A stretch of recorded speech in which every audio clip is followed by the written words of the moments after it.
Hello and welcome to Forever Rugby on Forever Sports for today's preview as Wales take on Australia in the final round of the Autumn Nations Series. The game on either side of England versus South Africa and New Zealand versus France. So maybe not the biggest game of the day, but that kind of shows you the quality of rugby that should be on for display this weekend. It should be a very interesting game because we've got Wales, who are a side who like to keep it quite tight and like to be very sort of defensive natured, versus Australia, who are a side who are trying to become a very much an attacking natured side, but they were blown away by Australia last week, so they'll definitely want to respond. And Wales, I think, are a side. I mean, they're Six Nations champions, aren't they? I think they're a side which continue to be underrated because of maybe the style of play, maybe also guilty of being a little bit in terms of the way people view them about the Springboks, about the way they play, maybe sort of undermining just how good a side they actually really are. But before we look at the sides, please do smash like on the video and subscribe to the channel as well. In terms of the two teams, this is how Wales will line up. Now, it's three very, very good front rowers in Wyn Jones, Ryan Ellis, and Thomas Francis, and they will have to be very good because it's a much more experienced front row for Australia. In the second row, though, Adam Beard and Seb Davies. Adam Beard is becoming a bit of a general in that pack. You know, British and Irish Lion, very, very good defensively, especially when it comes to the maul and stuff like that. So he's a very vital part of this Wales side and just playing some very, very good rugby at the moment. Loose trios, Ellis Jenkins will captain the side. His sort of return from injury continues, and he's been absolutely brilliant this entire Autumn Nations series, and he is rewarded with the captaincy this weekend. He is alongside Tane Bashop and Aaron Wainwright in a loose trio, which is pretty decent despite so many players being missing, the likes of Tipuric, Josh Navidi, No Falatau. So quite a few players missing in that Welsh loose trio, but still very, very capable players there. The halfback combination is Thomas Williams and Dan Bigger. Then in the wings, you've got Josh Adams, Louis Rees-Zammit, so plenty of speed, plenty of lethal finishes in those two. Don't want to give them any space. And then the centre pairing of Willis Halaholo, who's had a very up and down time. He's had a very difficult time in his career.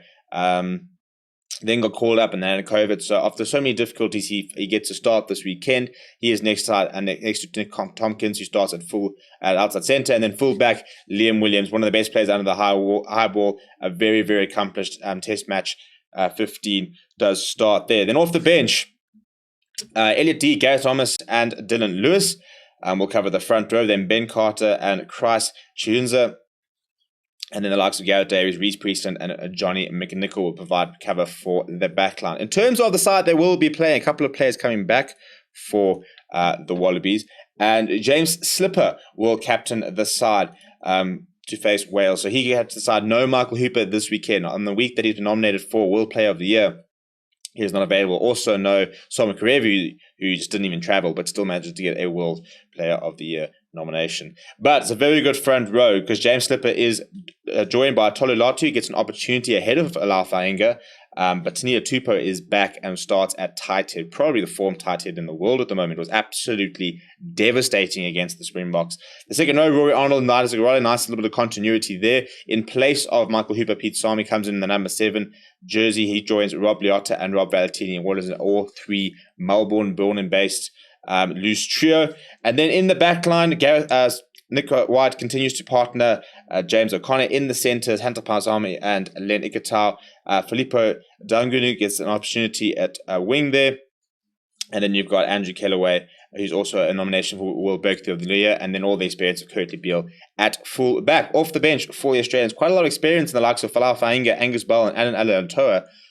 I mean, it's almost they're a bit like sort of the Springboks in terms of there being very little drop of quality, I think, between the two front rows, or the front row that will come off the bench. So it's very useful to be able to have that. And then you've got Wilton Skelton and Lachlan Sunton, so quite a lot of bulk coming off the bench. The very exciting Tate McDermott, Lalakai Foketti, and Tom Wright will cover the rest of the backline. Let me know what your score predictions are down in the comments below. It'd be interesting to sort of see what sort of game this is. Australia, I mean, Dave Rennie has been nominated for World Coach of the Year. They currently have a 43% win percentage this year. So for all that they've had some decent performances, they've also had some pretty poor performances. And they haven't won a game on tour yet. They got beaten by Scotland, they got beaten by England, they've been beaten by France this year. So they actually haven't had a particularly good record against European sides so far this year. But they'll be hoping to try and close off their year on a bit of a high and continue that sort of rebuilding, which David Rennie is currently doing.